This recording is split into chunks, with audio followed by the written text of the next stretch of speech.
राम नाम पर लूट मची है, लूट सको तो लूट लो। हमने दोहा में थोड़ा बदलाव कर दिया है क्योंकि आज के हिसाब से यह एकदम सटीक लग रहा है। पहले वोट की लूट मची थी और अब पैसों की लूट मची है। शायद राम मंदिर के इतिहास में एक अध्याय यह भी जुड़ गया कि कैसे मंदिर के लिए लड़ाई लड़ने वालों ने लड़ाई जीतने के बाद मंदिर के नाम पर ही घोटाला कर दिया। हमें तो लगता है कि कुछ मिनट में 2 करोड़ की जमीन 18 करोड़ की कैसे हो गई। इस बात का जवाब मांगने वाले असल में हिंदू और मुसलमानों के बीच एकता नहीं चाहते हैं। वे चाहते ही नहीं कि कोई सुल्तान अंसारी और कोई रवि मोहन तिवारी एक साथ एक डगर पर चल सके। कल तक आरोप लगाया जा रहा था कि मुसलमानों के साथ भेदभाव हो रहा है और आज जब तिवारी जी और अंसारी जी ने मिलकर हिंदू मुस्लिम एकता का परिचय दिया है तब कुछ कट्टरपंथी लोग अनाप शनाप आरोप लगाकर बदनाम कर रहे हैं। हम मान लेते हैं कि 2 करोड़ की जमीन को 18.5 करोड़ का कर दिया गया, लेकिन क्या इसके बीच में जो हिंदू मुसलमान के बीच आपसी भाईचारे का संदेश छुपा हुआ है उसे हम सब पढ़ पाए हैं? हम बिल्कुल नहीं पढ़ पाए हैं। इससे एक और चीज साबित होता है कि जब बात पैसे की आती है तब हिंदू और मुसलमान दोनों हर विचारधारा से ऊपर उठकर भाईचारा बना ही लेता है, लेकिन अफसोस कि कुछ लोग इसमें भी नकारात्मक सोच रखते हैं। अब नमस्कार, मेरा नाम है मोहित कुमार सिंह और आप देख रहे हैं जनता जंक्शन का विशेष कार्यक्रम एक्सप्लेनर। इस वीडियो को हमारे लिए हंगर हैकर्स ने स्पॉन्सर किया है। हंगर हैकर्स पटना में स्थित एक कैफे है जहां खाने की चीजें काफी सस्ती और क्वालिटी प्रोडक्ट मिलती हैं। अब हम आगे बढ़ते हैं वीडियो पर।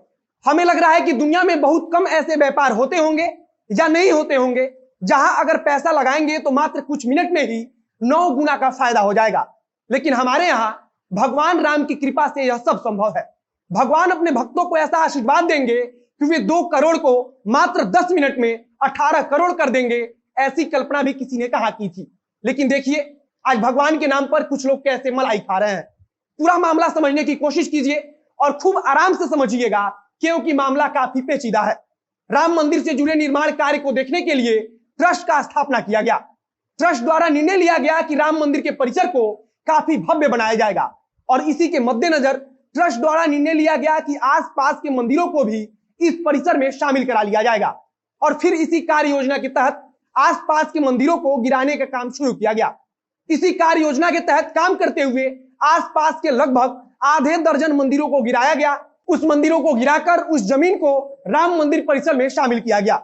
इसी सिलसिले में ट्रस्ट की तरफ से आसपास जिन लोगों के पुराने घर हैं उनके घर को भी परिसर में शामिल कराने का फैसला लिया गया। लिहाजा अगर किसी के घर को राम मंदिर के परिसर में शामिल करना था तो इसके बदले उन्हें कहीं और जमीन दिए जाने का फैसला लिया गया। अब राम मंदिर के निर्माण कार्य को देखने के लिए बनाए गए ट्रस्ट द्वारा बड़े पैमाने पर जमीन की खरीदारी शुरू की गई जिससे उन लोगों को वह जमीन मुहैया कराया जा सके। इसी काम के लिए जिन गृहस्थों के मकान मंदिर द्वारा लिया जाना है या फिर लिया गया है उनके लिए जमीन की खरीदारी की जा रही है और अब उसी जमीन खरीदारी के दौरान राम जन्मभूमि तीर्थ ट्रस्ट क्षेत्र पर यह बहुत बड़ा आरोप लगा है जिसके मुताबिक मात्र 10 मिनट में जमीन की कीमत 9 गुनी बढ़ गई है। समाजवादी पार्टी के नेता पवन पांडे ने मीडिया के सामने दस्तावेज दिखाते हुए बताया कि राम जन्मभूमि से जुड़ी एक जमीन जिसे पुजारी हरीश पाठक और उनकी पत्नी द्वारा 18 मार्च की शाम को सुल्तान अंसारी और रवि मोहन तिवारी को 2 करोड़ रुपए में बेची गई थी। इसके बाद उसी जमीन को राम जन्मभूमि ट्रस्ट से जुड़े चंपत राय द्वारा राम जन्मभूमि ट्रस्ट की तरफ से 18.5 करोड़ रुपए में खरीद ली गई।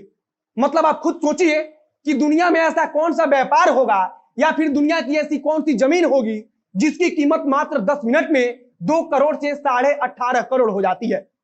आम आदमी पार्टी की तरफ से लखनऊ में प्रेस कॉन्फ्रेंस कर कहा गया कि राम जन्मभूमि ट्रस्ट द्वारा जो जमीन खरीदी गई उसकी कीमत प्रति सेकेंड 5.5 लाख रुपया की दर से बढ़ता गया। राम जन्मभूमि ट्रस्ट के सचिव चंपत राय का साफ तौर पर कहना है कि सारे आरोप बेबुनियाद है। उनका तो यहां तक कहना है कि श्री राम जन्मभूमि तीर्थ क्षेत्र के लिए अभी तक जो भी जमीन खरीदी गई है उसकी कीमत खुले बाजार से काफी कम है और कुछ लोग केवल राजनीति से प्रेरित होकर हमारे ऊपर तमाम तरह के आरोप लगा रहे हैं। उन्होंने कहा कि हमारे ऊपर हमेशा आरोप लगते रहे हैं लेकिन हम चिंता नहीं करते और आप भी चिंता मत कीजिए। बात सही भी है, आरोप की चिंता करनी भी नहीं चाहिए क्योंकि आरोपों को ढकने के लिए भगवान राम का नाम तो है ही। चंपत राय के अनुसार अभी वे लोग मामले का अध्ययन कर रहे हैं। हमारी समझ में यह नहीं आ रहा है कि क्या जमीन खरीदने के पहले ट्रस्ट द्वारा कोई अध्ययन नहीं किया गया। वैसे हम अंत में फिर से राय देंगे कि अंसारी जी और तिवारी जी एक साथ मिलकर हिंदू मुसलमान एकता का नया अध्याय लिख रहे हैं और हमारे ख्याल से इस सोच का समर्थन होना चाहिए। पैसा का क्या, कल फिर भगवान के नाम पर कई करोड़ रुपया कुछ मिनटों में ही ट्रस्ट के पास जमा हो जाएगा। बाकी चंपत राय जी कह रहे हैं कि हमारे ऊपर महात्मा गांधी की हत्या का भी आरोप लगा है, हम आरोपों से नहीं डरते। चलिए साहब, महात्मा गांधी तक तो ठीक था, लेकिन कम से कम भगवान राम के नाम को बचा लीजिएगा। वीडियो समाप्त करते हैं। अच्छा लगा तो शेयर कीजिए, फेसबुक पर देख रहे हैं तो पेज को लाइक कीजिए, और अगर यूट्यूब पर देख रहे हैं तो चैनल को सब्सक्राइब कीजिए। मिलते हैं फिर बहुत जल्द अगले वीडियो में। कैमरे के पीछे खड़े हैं पीयूष चौरसिया और मैं मोहित कुमार सिंह। बहुत बहुत धन्यवाद।